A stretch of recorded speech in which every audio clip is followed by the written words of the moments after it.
My name is Sam Buckney. I'm the author of Malignant Self-Love, Narcissism Revisited. Schizoids, people diagnosed with schizoid personality disorder, tend to avoid meaningful relationships, from sex to romance to workplace relations. They do not derive any emotional benefits from associating with people. Purebred schizoids shrug off their disorder. They claim that they simply do not like being around people. They resent the pathologizing of their lifestyle choice to remain aloof and alone. They consider the diagnosis of schizoid personality disorder to be spurious, a mere reflection of current social coercive mores, and a culture-bound artifact. Narcissists, as usual, tend to rationalize and aggrandize their schizoid conduct. They propound the idea that being alone is the only logical choice in today's hostile, anomic, and atomized world. The concept of individual, say these narcissists, exists only in the human species. Animals flock together, or they operate in colonies or herds.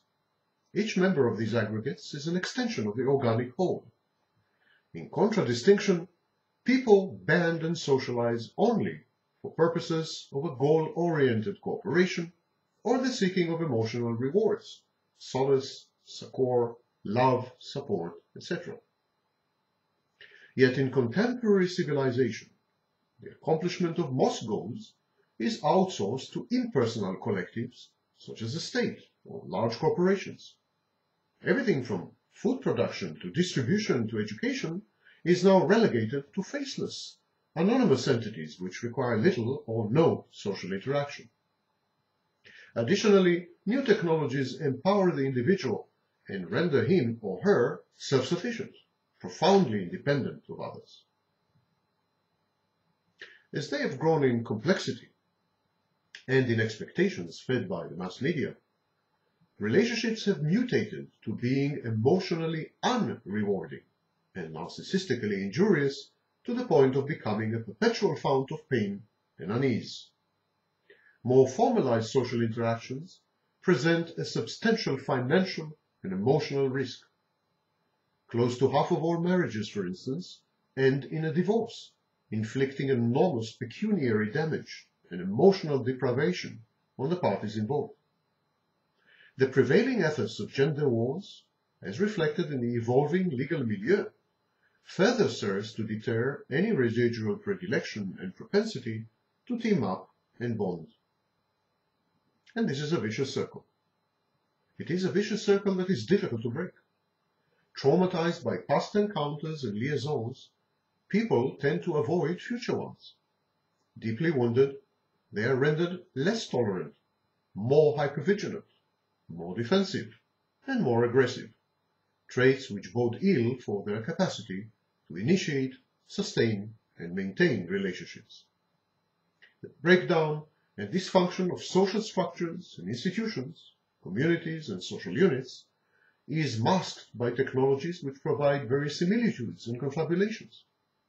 We all gravitate towards a delusional and fantastic universe of our own making, as we find the real one too hurtful to endure.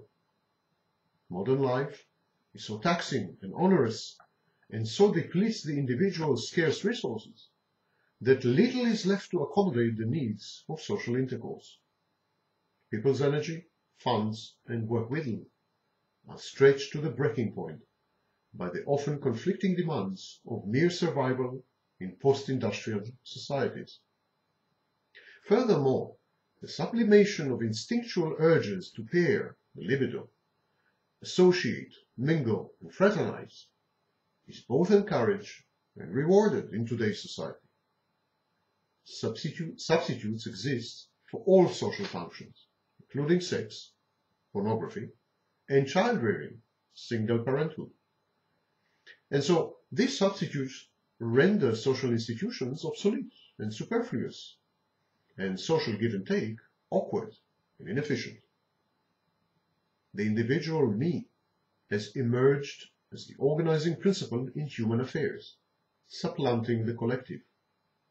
The idolatry of the individual inexorably and ineluctably results in the malignant forms of narcissism that are so prevalent, indeed all-pervasive, wherever we direct our gaze.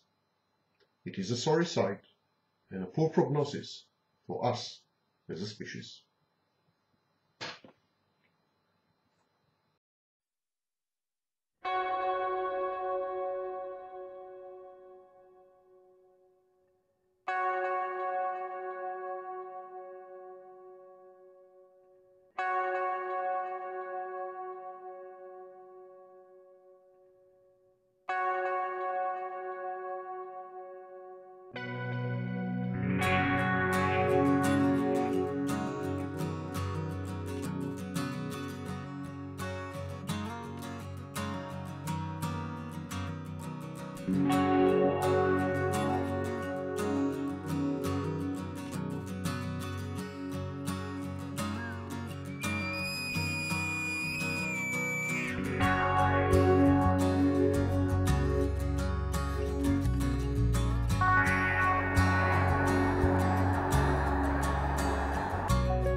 Finger fingers moving.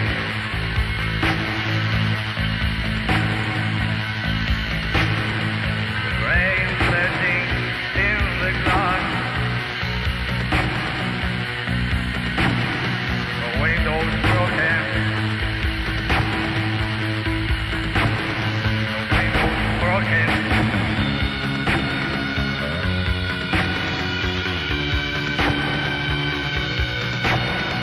Hear my sound of solitude. Hear my sound of solitude. Hear my sound of solitude. Hear my sound of solitude.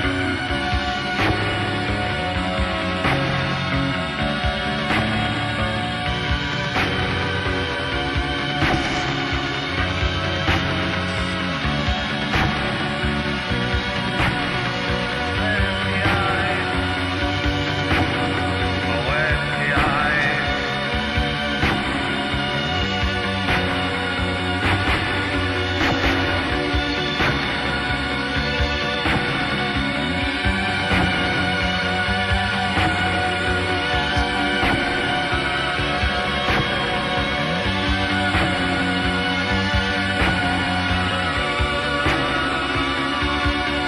eyes on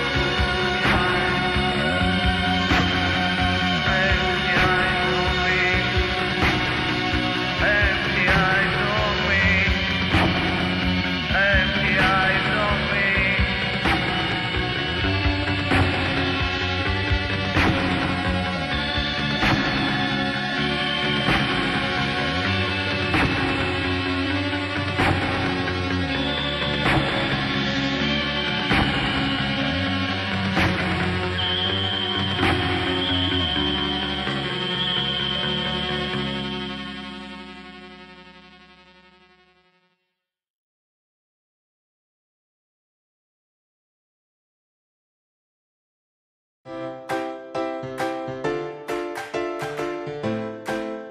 My name is Ching Shen.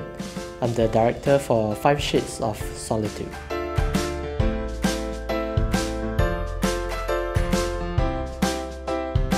Okay, my short is actually adapted from Chao Tek Sing's poem. It's about these 5 different times of the day where this person experiences 5 different types of being alone. When I first saw his poem, I felt it was already really picturesque, so I felt it would really work very well as an animation. So I took the challenge. I want to translate this feeling, these emotions to the audience. Most of the animation is just traditional 2D animation. There are certain shots that require a little bit of 3D. From my own contribution to the film, I actually did a little bit of computer graphics to aid my 2D animators. I find that it's often overlooked that animation is actually a film. Whenever I do an animation, I always look at it in terms of film language. There's this film by Makoto Shinkai. It's called 5 cm per second. I find that that film is really evocative, very full of emotions, and every image is beautifully drawn. Hi, my name is Ching Shen. Come catch my Arthur 2015 animation called 5 Shades of Solitude on the big screen at GV Suntec 28 to 30th August.